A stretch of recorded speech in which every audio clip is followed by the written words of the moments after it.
Hi, everybody. Welcome to Office Hours.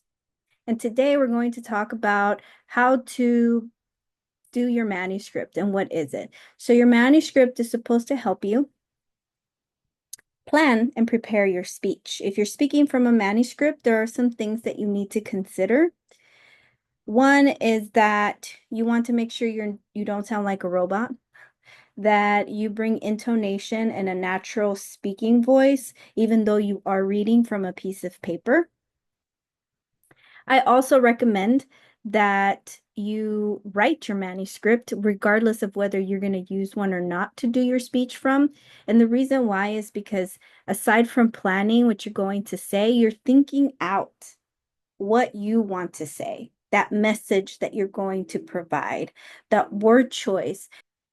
So make sure that you follow the following tips as you prepare your manuscript.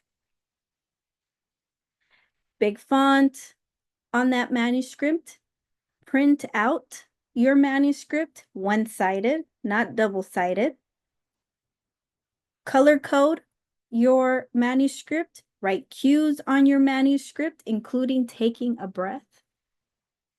Highlight citations so that when you speak your citation, you're aware and you tell us, your audience, that it is a citation. That way you talk about it in a very natural way. Practice turning your page and practice looking up. In fact, you see that I'm trying to do these tips based off of something that I wrote, right? Now, my tips are short. Most of what I'm talking to you is from memory. This is why I'm using a note card. Note cards is a different way of speaking. However, for your manuscript, you should be using a full page. And the full page is nice because then you can do your font in a nice big size and you can follow along. When you are reading from a manuscript, aside from trying to make sure that you sound natural, it's also very important that you look natural when you are doing it. Yes, you can sit up straight, but if you're a tall person and you're putting your piece of paper down somewhere, you need to make sure that you don't bend over too much to look at that piece of paper, correct?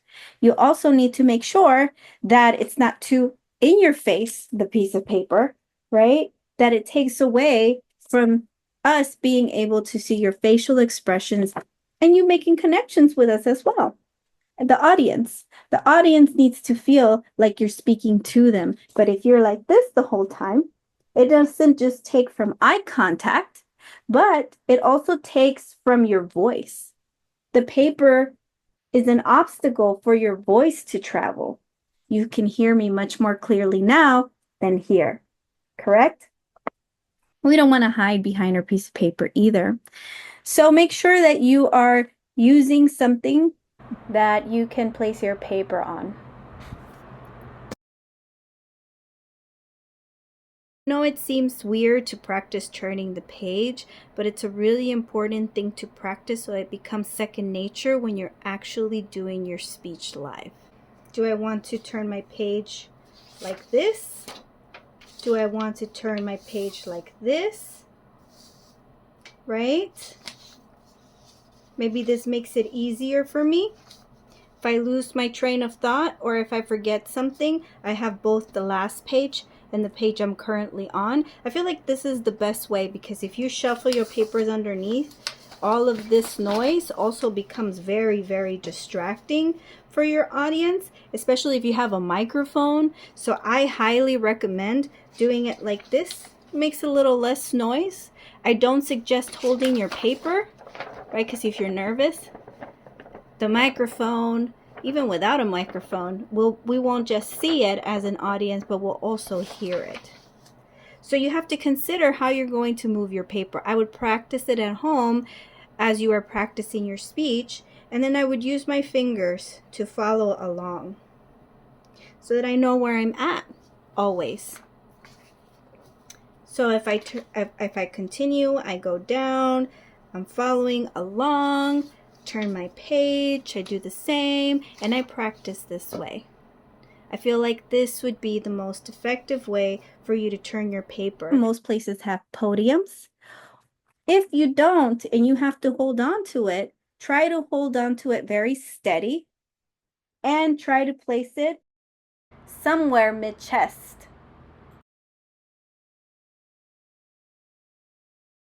I would also like to show you an example of a manuscript. So some of the tips that I gave you was to highlight specific citations. This works for me. I don't know if it'll work for you, but maybe you might want to think about highlighting not citations, but important things that you want to say so that you don't forget to say those specific things. But here we have start quote and we have end quote. And you see, I put the bracket so I could see and tell myself while I'm speaking from my manuscript that I need to say this and that what I'm about to say is a quote. I also have the citation so I don't forget to give them my audience specifically where I got it from. And you'll see that I also have brackets and letters in different colors. These are my cues. This is me telling me to look up. This is me telling me to pause. I also give myself a timestamp.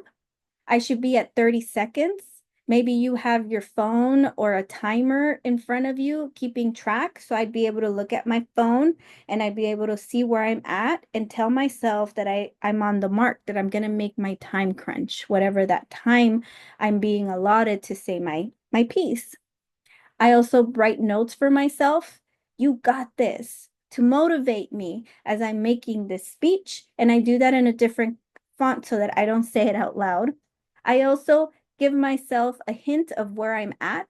So, for example, here's my intro. And then I told myself, hey, look, you're starting to enter the body of the speech. This is where I'm going to give them the most information. And then I could be like, okay, my conclusion, so I know where I'm at. And you'll see that I actually put my intro on a different page from my body. And of course, my body can be multiple pages, but maybe I want to put my conclusion on a new page as well. This will also help me pause and look up. This will also help me feel confident that I'm not lost or confused in my own speech so that it feels natural, meaningful, every single word that I provide.